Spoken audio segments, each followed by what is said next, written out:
하나님의 말씀은 베드로 전서 2장 1절에서 3절 말씀까지입니다. 그러므로 모든 악독과 모든 괴율과 외식과 시기와 모든 비방하는 말을 버리고 갓난 아이들 같이 순전하고 신령한 젖을 사모하라. 이는 이로 말미암아 너희로 구원에 이르도록 자라게 하려 함이라. 너희가 주의 인자하심을 맛보았으면 그리하라. 살아계신 아버지 하나님, 모든 세상적이고 종욕적이고 마귀적인 것은 버리라고 말씀합니다. 대신에 하나님의 신령한 말씀을 사모하라고 오늘 말씀을 주시니 이 말씀대로 모든 인간의 악독은 버리고 주의 말씀에 순종함으로 살아가기를 원하나이다. 말씀 가운데 크게 깨닫게 도와주시옵시고 전하는 자 듣는 자 하나 되는 귀한 시간 되게 하여 주시옵소서. 거룩하신 예수 그리스도 이름으로 기도드립니다. 아멘. 말씀의 우유와 영생의 유착관계라는 제목으로 은혜 받기를 원합니다. 즉 말씀의 우유를 먹을 때 영생과 관계된다는 사실, 영생으로 간다는 사실을 알 수가 있습니다. 자, 본문은 믿음으로 새로 태어난 사람이 신앙의 성숙을 위해서 갖춰야 할 구체적인 생활 태도에 대해서 말씀하고 있습니다. 그래서 두 가지로 말씀하는데 부정적 금지 명령이 있고 긍정적 명령이 있습니다. 이 부정적 금지 명령은 금지시키는 거죠. 버릴 것은 버리라는 것입니다. 그리고 긍정적인 명령은 대신에 사모할 것은 사모하라.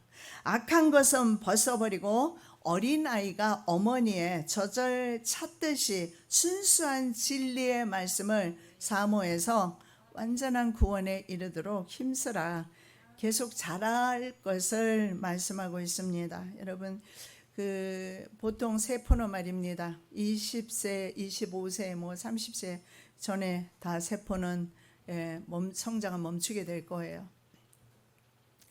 육신의 성장은 멈추게 되지만 그러나 분명한 사실은 영은 우리가 죽는 날까지 성장할 수 있다. 그리고 성경에서 성장하라 그렇게 말씀하고 있는데 우리가 성장할 수 있는 유일의 길이 말씀의 우유를 먹는 길밖에 없다.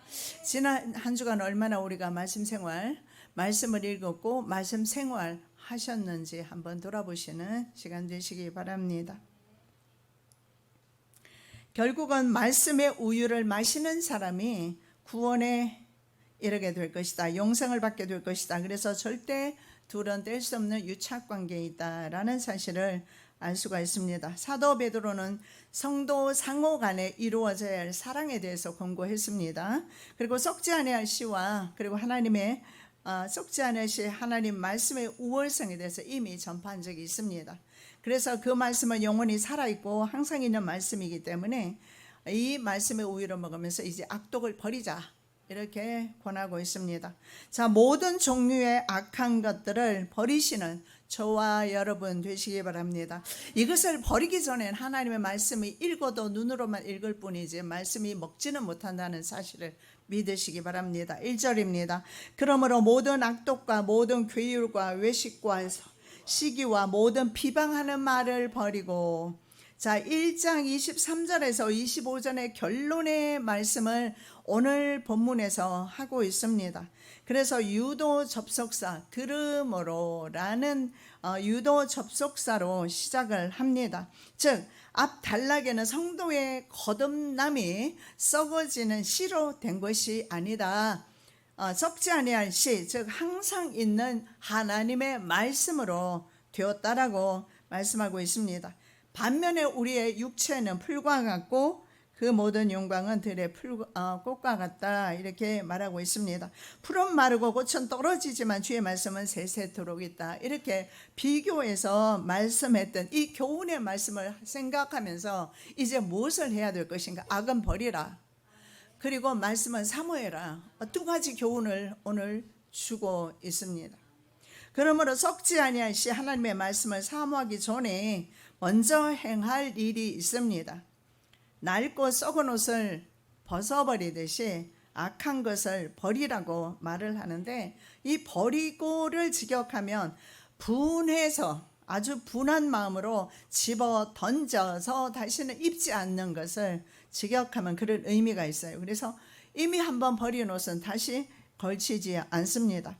그래서 로마서 13장 12절에 보면 어둠의 일을 벗을 때 옷을 벗는 것처럼 이렇게 표현하고 있습니다.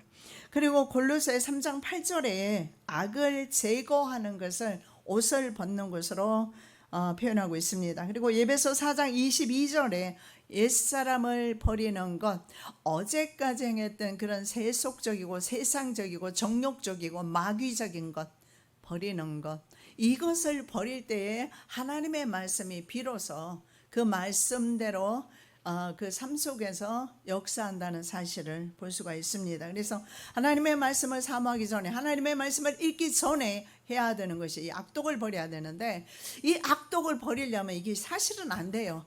왜 안 되는 줄 아십니까? 악독을 행하는지 자신도 몰라요, 사실은. 그리고 안다 하더라도 버리기가 쉽지가 않아요. 마음속에 들어있는 것이라. 그리고 자신의 인격화되어 있기 때문에 자신의 성품화되어 있어요, 그것이. 그래서 이것을 버리기는 쉽지 않아요. 주님의 도우심 없이는 어렵다라는 사실을 알 수가 있습니다. 그래서 성령님이 계십니다. 성령님은 바로 변호사이시고, 그리고 우리를 보호하시는 보혜사이시며, 그리고 우리를 공고하시고 바른 길로 지도하시는 선생이시며, 교훈하시고 생명길로 인도하시는 바로 하나님이십니다. 이 성령님을 통해서 비로소 이 악독을 버릴 수 있다라는 것입니다. 자, 그렇지 않으면 이 벗어 던져야 되는 것을 벗지 않았을 때 어떻게 될까요? 말씀이 그 심령 속에서 결실이 없어요. 듣기는 듣습니다. 지금도 여러분 듣고 있습니다. 그런데 이 말씀은 예배 끝나면 치고 지나가 버리고 다시는 생각지 않을 것입니다. 그렇게 되면 말씀은 먹기는 먹었는데 설사하고 끝났다, 식사를 하고 나서 설사 싹 하고 끝나는 것과 같습니다. 말씀이 내 심령 속에 떨어졌을 때 그 말씀을 붙잡고 살려고 노력하는 모습, 바로 삶입니다. 삶의 예배가 없는 것입니다. 그냥 신앙 따로, 그리고 삶 따로 살아가는 거예요. 자, 이렇게 되면 말씀이 결실하지 못하게 되고 우리의 성화를 거룩하게 되는 성화를 맞게 됩니다. 그래서 영생까지도 잃어버릴 수 있다라는 사실을 알 수가 있습니다. 자, 모든 종류의 사악한 악이 있어요. 그것을 악독이라고 합니다. 악독은 악의와 같은 말인데, 이 악이라는 말 속에서 우리가 알 수 있는 것은 두 가지로 알 수가 있어요. 첫째, 악독이라는 것은 이것이 자기 안에 내재되어 있다는 거예요. 항상 생각하는 것이 노아 홍수 때 사람들이 그랬던 것처럼 악한 것을 생각하고 살아요. 그래서 악독이라는 것은 자기 안에 내재되어 있다. 처음부터 죄가 왔을 때 죄를 내가 기도하면서 흘려보내지 아니하고 쫓아내지 못한 결과 어떻게 됐을까요? 계속 나와 함께 사는 겁니다. 그래서 아브라함에게 하나님께서 뭐라고 말씀합니까? 약속의 자녀가 아닌 정욕의 자녀, 바로 육신의 자녀, 사탄의 자녀 이스마엘을 내쫓아라. 갈라디아 4장에서 이것은 바로 우리의 육체임을 말씀하면서 아브라함은 너무나 가슴 아프지만 이스마엘을 내쫓아야 했어요. 여러분, 가슴 아플 거 없어요. 악독은 내쫓는 것이 맞습니다. 지금 처리하지 못하면 그 악은요, 그때 처리하지 못하면 나중에는 악독이 돼서 자기 안에 내재하면서 자기를 장악하고 자기의 왕이 되어서 그 악독이 이끄는 대로 삶을 살아가요. 오직 아침부터 저녁까지 오직 그것만 생각해요. 그리고 이 악독의 의미, 두 번째 의미가 있는데, 이것은 뭐냐 하면 다른 사람까지 악에 동참하게 만들어요. 그래서 남을 해롭게 하고 다른 사람까지 불법을 저지르게 만드는 것입니다. 나로서 끝나는 것이 아닌 것이 악독이고 악이다라는 사실을 알 수가 있어요. 이러므로 우리가 명절을 지키되 묵은 누룩도 말고 괴악하고 악독한 누룩도 말고 오직 순전함과 진실함에 누룩 없는 떡으로 하자. 사도 바울은 이렇게 말합니다. 악독한 누룩으로 하지 말자. 이 누룩이라고, 지금 사도 바울이 누룩을 보고 누룩이라고 말하는 겁니까? 이스트를 보고 이스트라고 말하는 겁니까? 아닙니다. 우리의 마음속에 있는 악독을 말해요. 이 악독을 버리라는 겁니다. 명절을 지키기 전에 유대에는 3대 절기가 있습니다. 그 절기가 오기 전에 이 절기를 지키기 위해서 집안에 있는 모든 누룩을 사실은 없애요. 누룩이 뭡니까? 이게 빵을 부풀게 하는 거 아닙니까? 그래서 이 누룩은 참 좋은 것이지만 이것은 죄를 상징하는데, 죄를 내가 처음에 이것을 정리하지 못할 때 나중에는 죄가 죄악이 되고 악독이 되어서 자기 안에 살기 때문에, 그래서 이 누룩을 없애는 것이 중요한데, 그래서 명절이 되면 누룩을 없애는데 사도 바울은 그 말하고 있어요. 명절을 지키는데 명절을 지키기 전에 누룩을 없애라. 즉 예배를 드리는데 예배 아무리 드려도 소용없다. 악독을 버려라. 누룩을 버려라. 버리는 삶이 참으로 중요한 것 같아요. 버리지 않으면 우리의 인생 길이, 인생 걸음이 여행해 보시면 알잖아요. 짐이 가벼울수록 사뿐하게 걸어갈 수 있지만 짐이 많을수록 무겁다. 나는 미국 갈 때는요, 그래도 자식들 먹여보려고 그냥 주는 거 다 받아가지고 고추장까지 받아가지고 끌고 가느라고 얼마나 짐을 무겁게 해서 가는지 몰라요. 참 힘들어요. 그래도 갈 때는 우리 지난번에는 또 우리 특별히 우리 집사님이 도와주셔가지고 공항까지 다 넣어주고 그냥 그러고 배웅을 해주셔가지고 편하게 갔는데, 올 때는 나는 가볍습니다. 죽고 다치고 빈 가방으로 와요. 지난번에 올 때도 가방 하나 들고 왔어요. 참 가볍고 좋습니다. 악독을 버리면 유쾌한 날이 올 겁니다. 악독을 버리면 예배가 예배다워지고 기도가 기도다워지고 참으로 삶이 소망이 있고 기쁨이 있고 즐겁게 신앙생활하면서 세상살이도 살아갈 수 있다라는 거예요. 우리를 무겁게 하는 것이 바로 악이다. 악한 것이 우리를 무겁게 한다는 사실을 볼 수가 있습니다. 두 번째가 기만입니다. 이 기만은 다른 사람들의 무지와 나약함을 이용하는, 역시 이것도 악한 것입니다. 기만은 다른 사람과의 관계에서 사용돼요. 다른 사람을 기만하는 것은 바로 말로 사기치는 것을 말하는 것입니다. 교활한 말로 호리거나 다른 사람을 속이는 행위입니다. 그래서 아첨, 거짓말, 미혹 이런 것들로 말로 하는 사기를 총망라한 것이 바로 기만이다. 그래서 좀 전에 본 악독과 기만은 영적 생활을 방해해서 결국은 천국을 잃게 만든다는 사실을 알 수가 있습니다. 그러므로 모든 더러운 것과 넘치는 악을 내어버리고 능히 너희 영혼을 구원할 바 마음에 심긴 도를 온유함으로 받으라. 예배 정말 중요합니다. 기도 정말 중요합니다. 그렇습니다. 봉사도 더 중요합니다. 그러나 그보다 더 중요한 것이 있는데, 악을 버려야 되고 죄를 버려야 되고 하나님께서 기뻐하시지 않는 것들은 버리셔야 합니다.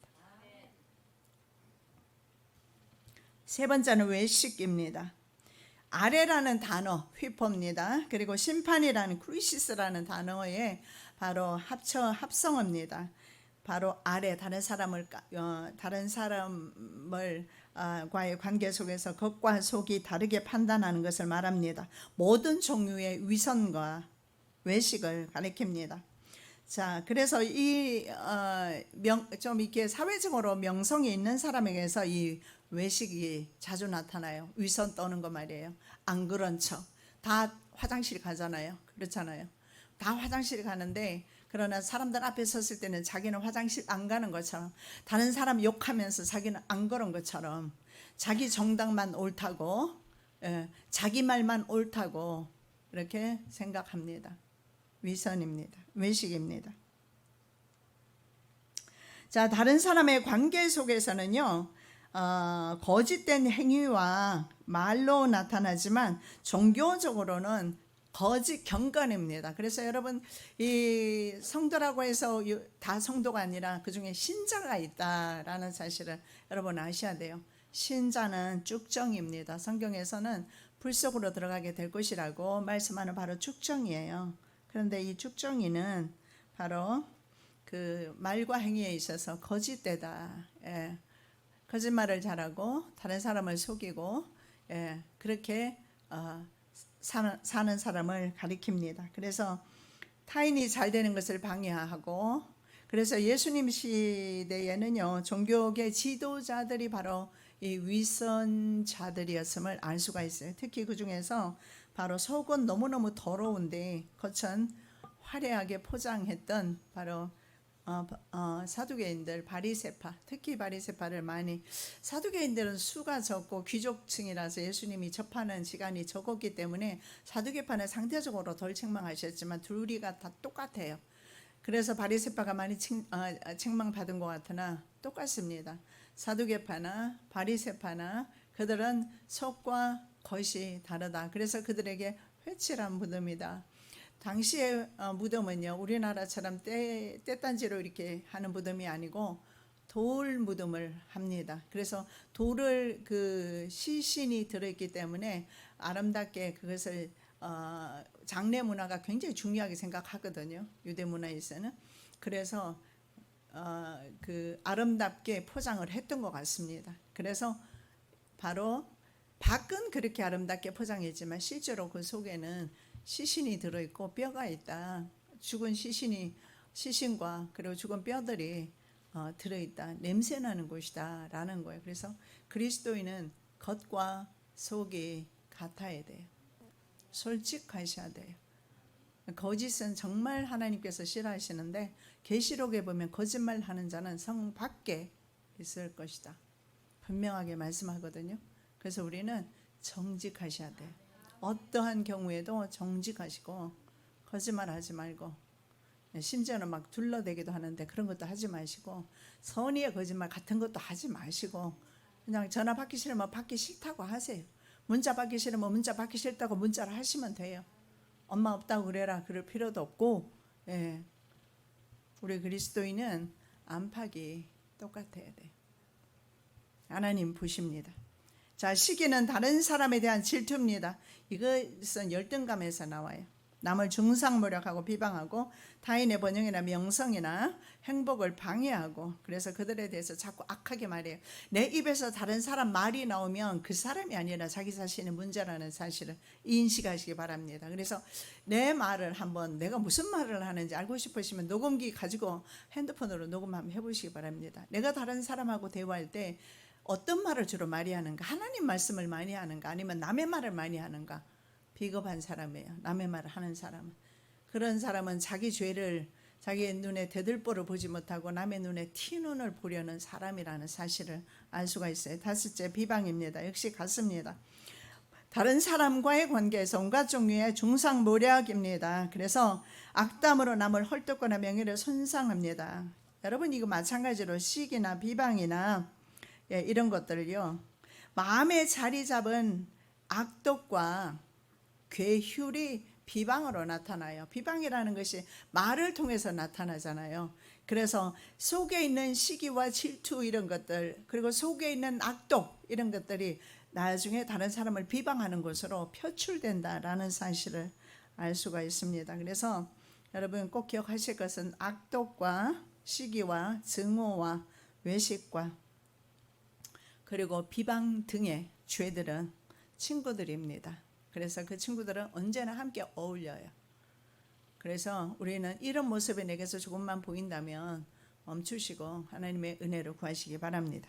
무엇보다 이런 것들이 내면에 자리 잡지 못하도록 마음을 지켜야 합니다. 방치하면 좀 전에 제가 말씀드린 것처럼 이것이 내면에 깊이 박혀서 자신의 인격화 내지는 성품화 됩니다. 그래서 죄에 사로잡혀서 죄가 왕노릇하게 되고 끌려다니면서 결국은 사망으로 갈 수밖에 없다는 사실을 볼 수가 있습니다. 하나님의 말씀을 얻게 될 모든 유익들을 이 모든 것들이 합세해서 방해합니다. 그래서 성도는 성화 과정에서 이런 시험에 성도조차도 빠질 위험성이 있는가? 있습니다. 성도에게는 이런 위험이 없는가? 있어요.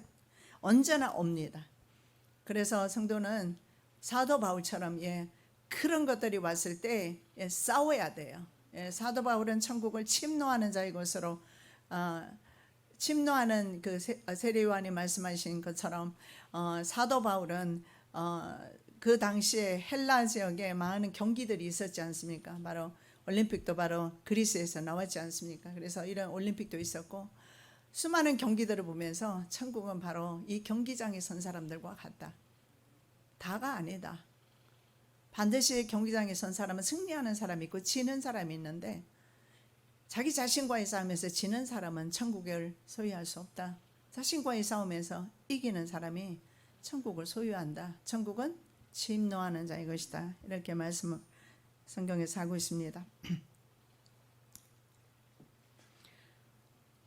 자, 만일에 이런 합당치 않은 일을 하는데 하나님이 가만 계셔요. 합당치 않은 일을 계속 하고 있어요. 그리고 하나님은 아무런 간섭이 없어요. 답은 하나입니다. 상실한 마음대로 버려두셨기 때문에 그냥 쭉 그대로 가는 겁니다. 상실한 마음 뭘까요? 하나님을 상실한 거죠. 하나님을 잃어버린 겁니다. 하나님 말씀 버렸기 때문에 그건 당연한 것 아닙니까? 하나님이 바로 말씀이고 말씀이 바로 하나님인데 말씀을 무시하고 말씀을 거역하는 삶을 사는 사람은 바로 상실한 마음으로 사는 사람이고 이 사람은 하나님을 버린 사람이기 때문에 결국은 하나님께서 어떤 간섭도 하지 않는다는 것은 상실한 마음대로 버려두셨기 때문이다. 그래서 여러분 우리 삶 속에 어려움과 연단이라든가 이런 것들이 오는 것을 감사하시기 바랍니다. 그런 것을 통해서 자꾸 하나님께서 우리를 부르고 계시거든요. 너 자꾸 세상으로 가지 마라. 그러면서 계속 우리를 부르고 있어요. 그래서 하나님의 이 간섭은요 사랑입니다. 그런데 우리는 싫다고 말하죠. 자, 순전한 말씀의 저절. 다음에 두 번째로 사모하자. 2절에서 3절입니다. 갓난 아이들 같이 순전하고 신령한 저절 사모하라. 이는 이로 말미암아 너희로 구원에 이르도록 자라게 하려 함이라. 너희가 주의 인자하심을 맛보았으면 그래하라. 이제 앞에 죄들을 버린 사람들의 적극적인 신앙의 자세가 나옵니다. 그게 뭐냐면 온전하고 규칙적인 말씀의 식사를 해라 말씀합니다. 특히 말입니다. 이 말씀의 식사는 어린 아이들, 그것도 신생아가 어떻게 모유를 찾는지 그것을 비유로 말씀합니다. 그래서 신생아, 그래서 이 갓난이라는 말 자체가 바로 방금이라는 뜻이에요. 아르티. 그리고 겟나오, 되다, 방금 되었다, 방금 인간이 된, 방금 태어난 아기를 가리켜요. 근데 그 아이들이 어떻게 할까요? 본능적으로 아기들은 우유를 찾게 되어 있습니다. 우리 하나님의 사람도 본능적으로 하나님의 말씀을 찾게 되어 있습니다. 애써 부인하고 앞에 말씀드림이 악독이 가로막고 있으면 본능적으로 찾지를 못하겠지요. 자, 신생아에게 우유는 생존을 위해서 아주 절대적으로 필요합니다. 중생한 사람에게 말씀은 절대적입니다. 우리 손녀딸 보니까 10시간을 밤새도록 자고 일어났어요, 아침에. 그리고선 이제 일어나자마자 입을 벌써 벌려요. 배고프다는 뜻이에요. 바로 먹여야 돼. 안 그러면 울어요. 여러분 이거 울 줄 아는 거 이거 지혜로운 거 아니에요? 울 줄 모르면 하나님 앞에 울 수 없으면 참 보통 일이 아닙니다. 내가 배고프다고 내가 하나님이 필요하다고 하나님 없이 나 살아갈 수 없어요. 하나님 앞에 좀 울 수 있어야 돼요. 나 남자니까 울면 안 돼. 남자는 눈물 없습니까? 하나님 앞에는 남자가 아니라 자녀입니다. 뭘 남자를 내세워요. 하나님 앞에는 자녀예요. 여자만이 감성적이라 아니라 남자도 감정이 있습니다. 하나님 앞에 여러분 눈물로 한번 나아가 보시기 바랍니다. 갓난 아이는요 우유가 필요할 때 울어요. 울음으로 다 표현을 합니다. 이 아이가 젖을 빨면 유두에 있는 신경 끝을 자극하게 된대요. 그래서 이것이 뇌로 전달한답니다. 그러면 뇌는 뇌 하수체 전엽으로 모유를 분비하라 라는 메시지를 전달한대요. 바로 뇌수화체. 그래서 신경이 이렇게 자극되면서 모유를 분비하는 역할을 하는 호르몬이 있대요. 그 호르몬이 바로 프롤락틴이라고 합니다. 프롤락틴이라는 호르몬이 분비가 된답니다. 그렇게 해서 수유를 하게 되는데, 신생아는 본능적으로 어머니의 젖을 찾아서 이렇게 자동적으로 바로 어머니의 젖을 빠는 순간에 젖이 자동적으로 나오게끔 하나님께서 그렇게 창조를 해 놓으셨어요. 그렇게 해서 그 젖을 먹고 아이가 자라도록 그렇게 하나님께서 만들어 주셨는데, 인간이 말씀을 먹고 말씀대로 성장해야 되는데 말씀대로 성장하지 않습니다. 신생아보다 못하다는 의미가 돼요. 하나님의 말씀을 사모하면 우리에게 바로 영적 프롤락틴이 호르몬이 흐르게 될 겁니다. 그러면서 비로소 우리의 삶이 윤택하게 돼요. 늙어도 결실하게 될 것이고 빛이 청청하게 될 것이고 계속해서 영적으로 성장하기 때문에, 아까 제가 말씀드린 것처럼 우리의 키는 더 이상 자라지 않고 성장 호르몬 파는 이미 닫혔지만 영적인 호르몬 파는 닫히지 않았어요. 계속해서 성장할 수가 있다.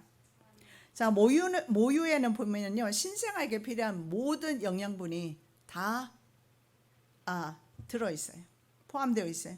그래서 이 모유를 먹으면 다른 식사가 필요 없어요. 우유는 어떨까요? 물론 모유와 똑같이 만들었기 때문에 동일하겠지만, 그래서 다른 음식이 필요 없다. 신령한 젖도 마찬가지입니다. 신령한 젖은 가감 없는 순수한 하나님의 말씀입니다. 그래서 우리의 영혼의 양식으로 부족함이 있을까요? 없어요. 그래서 시편 23편에서 다윗은 말합니다. 여호와로이 하나님은 내게 전혀 부족함이 없다. 푸른 초장으로 인도하시고 맑은 물가로 인도하시고 내 영혼을 소생시키는 분이시다.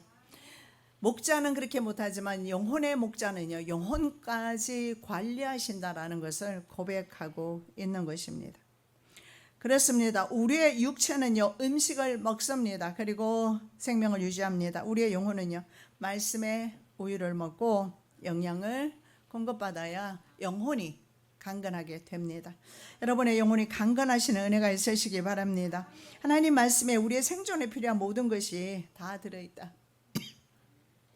부족한 것이 만일에 있다면 성경 66권으로 만들어지지 않았을 거예요. 아마 계속해서 지금도 성경을 만들어야 할 겁니다. 그런데 성경은 66권으로 정경이라고 합니다. 끝났습니다. 그 성경 66권 안에 여러분의 삶의 모든 지혜와 훈계와 그리고 교훈들을 다 포함시켜 놓고 있습니다.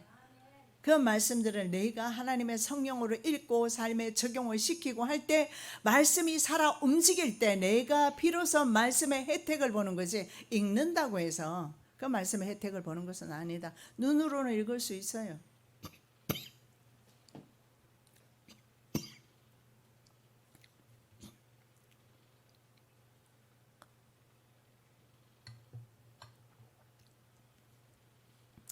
그렇습니다. 모유에 모든 영양소가, 성장시킬 수 있는 영양소가 들어있는 것처럼 하나님의 말씀에 우리의 생존과 우리 영적 성장과 우리의 삶에 필요한 모든 지혜가 다 들어있다. 제가 여러분 젊은 사람에게는 영어로 읽어보라고 권하는데 영어가 훨씬 쉽기 때문에 그래요. 이해가 빨라요. 우리가 이제 읽기 시작했잖아요. 그래서 지금 지금 거의 끝나가잖아요. 저는 영어로 계속 지금까지 읽고 있거든요. 거의 평생 처음으로 한번 읽어보는 거예요. 영어로는 읽어본 적이 없거든요. 훨씬 쉽고 이해하기 빠르고, 그래요. 왜냐하면 우리 한국어로 번역된 것이 그 옛날 분들이 번역을 하면서 많이 좀 이렇게, 또 우리 한국말 자체가 중국의 한자어에서 유래하잖아요. 그러다 보니까 어려운 게 많아요. 젊은 분은 한번 도전해 보시기 바랍니다. 그렇게 해서 말씀이 얼마나 여러분을 윤택하게 하는지, 여러분의 정신과 여러분의 몸과 여러분의 사업과 자녀와 그리고 모든 문제에 있어서 얼마나 하나님의 말씀이 유익하게 작용하는지 한번 말씀의 우유를 드셔보시기 바랍니다. 인간의 혼합물이 섞인 것은 안 됩니다. 순전한 것이어야 한다. 하나님의 말씀에 가감을 하면 안 돼요. 섞이면 질이 떨어져요. 다른 것으로 섞어도 안 돼요. 말씀은 말씀으로. 그래서 혼합물은 하나님의 말씀을 오히려 부패시켜요. 우리는 수다한 사람과 같이 하나님의 말씀을 혼잡하게 하지 아니하고 순전함으로 하나님께 받은 것 같이 하나님 앞에서와 그리스도 안에서 말라노라. 내가 자녀를 둘 키워봤는데 하나는 주는 대로 잘 먹고 키가 많이 크더라고요. 딸은 반대로 안 먹어요. 그래서 할 수 없이 보약을 먹였는데 어느 날 보약 버리는 거 나한테 들켰어요. 그래서 3분의 1 정도 보약을 다시 지어서 먹였어요. 그렇게 하면서 키워보려고. 근데 자기가 잘 먹으면 다른 사람이 아닌 자기에게 유익입니다. 하나님의 말씀을 잘 받아 먹으면 자신에게 유익인데, 어떤 사람은 말씀을 듣고 그 말씀대로 살아야지 하는 그런 아주 강한 열망을 가지고 그렇게 사는 사람이 있는가 하면 한 귀로 듣고 좀 있으면 또 이제 점심 먹잖아요. 싹 다 잊어버립니다. 그리고 세상 가서 지난주와 같이 똑같이 살아요. 그러지 마십시오. 말씀의 영상으로 올라가지 않습니까? 또 나태해지면 한번 들어보시기 바랍니다. 그리고 또 내가 나태하지 않았는가? 사모하라고 말씀합니다. 역시 이 단어도 갓난아이가 얼마나 저절 사모하는 것인가를 말씀하는 단어입니다. 순전하고는요, 일전의 괴휼과는 반대되는 개념이에요. 거짓이 없는 순수함입니다. 그것이 바로 순전입니다. 자, 베드로 사도는 신자들에게 거듭남을 상기시킵니다. 너희들이 거듭났다면, 너희들이 중생을 했다면, 너희들이 하나님 나라 백성이 되었다면, 정말로 진실로 그렇다면, 스스로 하나님의 자녀라고 믿는다면, 그 다음에 주시는 말씀이에요. 거짓 없고 순수한 하나님의 말씀을 사모해야만 한다. 해야만 한다. 저절로 하게 돼 있다라는 겁니다. 그래야지 영생할 수 있다라고 말씀하고 있습니다. 여러분, 속죄, 우리를 속죄했다고 했는데, 속죄라는 그 카파르라는 단어 자체가 덮는다는 의미가 있어요. 덮는다. 바로 그 법궤를 뚜껑이 덮고 있거든요. 그 뚜껑을 가리켜요. 커버링이에요. 그리고 그 위에 두 천사 그룹이 날개를 펴고 있습니다. 덮고 있죠. 바로 예수 그리스도의 보혈이 우리 죄를 덮고 있는 것이지 우리 죄가 없는 것이 아닙니다. 그래서 하나님께서 우리에게 진노를 멈추시고 우리의 원수된 것을 십자가로 하나 되게 하신 것 뿐입니다. 여전히 그리스도인조차도 죄 앞에서 무기력하게 살아갈 수밖에 없는 인생임을 기억하실 때 하나님께서 은혜로 우리를 덮고 계신다는 사실을 믿으시기 바랍니다. 그렇다면 우리는 우리의 몫이 있습니다. 중생은 하나님께서 주시는 선물이고 단회적이고 순간적으로 이루어지는 것입니다. 성화는요, 평생에 걸쳐서, 그렇습니다. 죄를 덮고 있는 것뿐이고 죄인이라고 했습니다. 그러면 이 죄인은 계속해서 성장해서 나가야 되는데 죽을 때까지 그렇게 나가야 되고, 우리 99세 어머니도 계시는데 자라야 되고, 89세 어머니도 계시는데 자라야 되고, 말씀으로 자라야 돼요. 다 자라야 돼요. 멈추면 죽는 겁니다. 여러분, 활동하지 않는다면, 아기가 태어났는데 움직이지 않아요. 죽은 겁니다. 사산아로 태어난 거예요. 아기는요, 이제 그 손주 이제 보시는 분 계시는데 보시면 아시겠지만 잠시 잠깐을 손과 발을 두지 않더라고요. 계속 놀려요. 살아 있다라는 겁니다. 바로 이 신령한 저절 사모하는 사람,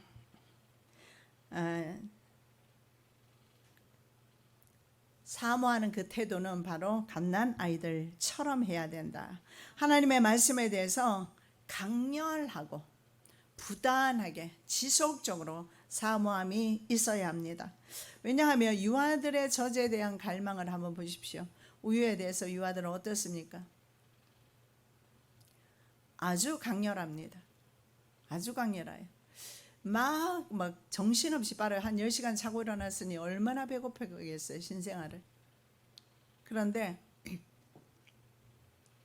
빨기 시작하면 정신없이 빱니다. 그래서 한 병 가지고 안 되더라고. 그래서 병에다가 더 태워서 줍니다. 그래서 막 또 빨아요. 그러다가 나중에 자기가 먹기 싫으면 그냥 질근질근 씹어요. 아니면 뱉어내요. 먹기 싫다는 거예요. 단순해요. 여러분, 하나님의 말씀을 이렇게 강렬하게 사모해야 되고 갓난아이들처럼 자주 먹어야 되거든요. 그래서 내가 야단쳤어요. 어떻게 10시간을 재우냐 그랬더니 미국 의사들은 그렇게 시키나 봐요. 그리고 또 이게 습관이 되니까 밤새도록 잔답니다. 본인도. 마치 굶은 사람이 참을 수 없는 감정으로 먹을 것을 탐하듯이 유아들은 할 수 있는 대로 최선을 다해서 심지어 울면서 저절 사모합니다. 자, 우리가 말씀의 우유를 먹지 않고서는 성화되기는 어렵습니다. 그래서 계속해서 우리는 먹어야 한다. 고린도전서 3장 2절입니다. 내가 너희를 젖으로 먹이고 밥으로 아니하였노니. 고린도 교회는 문제가 참 많습니다. 그래서 고린도 교회에서는 딱딱한 음식을 주는 것보다는 부드러운 음식으로 주었다라는 겁니다. 자, 그리스도인의 하나님의 말씀에 대한 이런 갈망을 통해서 구원에 이르도록 성장한다. 단회적 사건으로 하나님께서 우리를 의롭게 하셨지만 그러나 성화의 몫은 바로 나의 몫이라는 사실을 기억하시기 바랍니다. 그래서 나는 이미 그래서 예지 예정론이 잘못되면 어떻게 됩니까? 나는 이미 하나님의 예지에 의해서 미리 아심에 의해서 예정되었다. 이게 장로교 교리 아닙니까? 이게 잘못되다 보니까 어떻게 생각합니까? 나는 예정되었기 때문에 제멋대로 살아도 된다. 제멋대로 살 수가 없습니다. 부모가 그렇게 자식을 애지중지 키웠는데 그 아이가 제멋대로 살면 어떻게 하겠습니까? 매를 대야지요. 아니면 나중에는 버려야 되겠죠.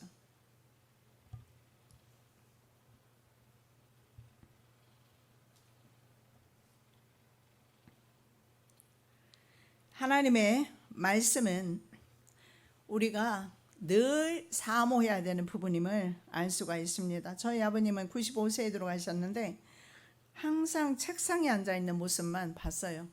그래서인지 모르지만 참 감사하게 저도 항상 책상에 앉아있는 내 모습을 보면서 아버지를 이런 부분에서 많이 닮았구나 생각을 해요. 그리고 항상 말씀이 옆에 있고 말씀 연구하고 그리고 하는 것은 기도하고 우리 어머니도 마찬가지예요. 안 보이면 성전에 가서 기도하세요. 여러분이 이런 갈망이 있어야 합니다. 구원이 끝난 것이 아니고 완성된 것이 아닙니다. 오직 우리 주 곧 구주 예수 그리스도의 은혜와 저를 아는 지식에서 자라가라 말씀하죠.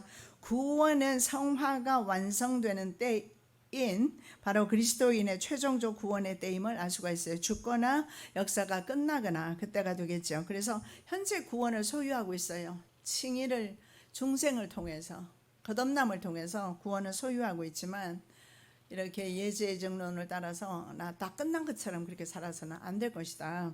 지속적인 성장을 해야 된다. 하나님의 말씀에 대한 강렬한 갈망과 애정은 그 사람이 중생되었다는 확실한 증거입니다. 즉 다른 말로 하면 중생된 사람은 저절로 말씀을 사모하고 찾게 되어 있다. 그래서 하루의 삶을 살면서 내가 무엇을 더 많이 좋아하고 찾아가는가 보면 그 사람의 영적인 상태를 알아요. 아침부터 말씀을 찾고 시작하고 기도로 시작하는가, 그렇지 않으면 뭐 사업으로 시작하는가, 아니면 뭐 세상 일로 시작하는가, 그 기에 따라서 틀려지게 그 사람의 그 사람의 상태가 영적인 상태가 틀립니다. 하나님의 말씀을 올바로 받은 사람은 자연스럽게 성장합니다. 시편 34편 8절입니다. 너희는 여호와의 선하심을 맛보아 알지어다. 그에게 피하는 자는 복이 있도다. 여러분, 갓난아이가 젖의 맛을 압니다. 알기 때문에 그렇게 열심히 먹는 것입니다. 하나님의 말씀은요, 경험하는 것입니다. 하나님 말씀을 읽는 것이 아니고 먹는 것입니다. 여러분이 계속해서 홀리클럽을 통해서 말씀을 보고 있는데, 말씀을 먹으시는 은혜 있으시기 바랍니다. 아담의 원죄와 자신의 자범죄로 전적 부패한 자에게 하나님의 긍휼로 영생을 경험한 사람은 하나님의 인자하심을 맛본 자라는 사실을 알 수가 있습니다. 인류에 대한 하나님의 최고의 인자는 말할 것도 없이 바로 아들을 주심으로 확증하셨습니다. 자, 예수 그리스도의 인자하심을 이미 경험한 믿음의 사람은 그리스도와 연합한 사람입니다. 말씀의 능력을 경험한 그리스도는 지속적으로 하나님 백성답게 살기 위해서 말씀을 사모하고 그 능력 안에서 성숙되어 갑니다. 자, 우리는 우리의 모든 두려움과 시험에서, 그리고 매일 주의 말씀과 예배를 통해서 그의 선하심을 맛보고 있습니다. 오늘도 마찬가지로 주의 말씀을 통해서 하나님의 선하심을 맛본 줄 믿습니다. 살아계신 아버지 하나님, 참으로 감사드립니다. 하나님의 신령한 저절 날마다 사모하게 도와주시고 그 우유를 먹고 마시고 그리고 우리의 삶 속에 적용하게 도와주시옵시며 말씀에 생명이 있습니다. 그래서 영생으로 인도합니다. 영생의 날까지 말씀 먹고 성장하는 저희들 되게 하여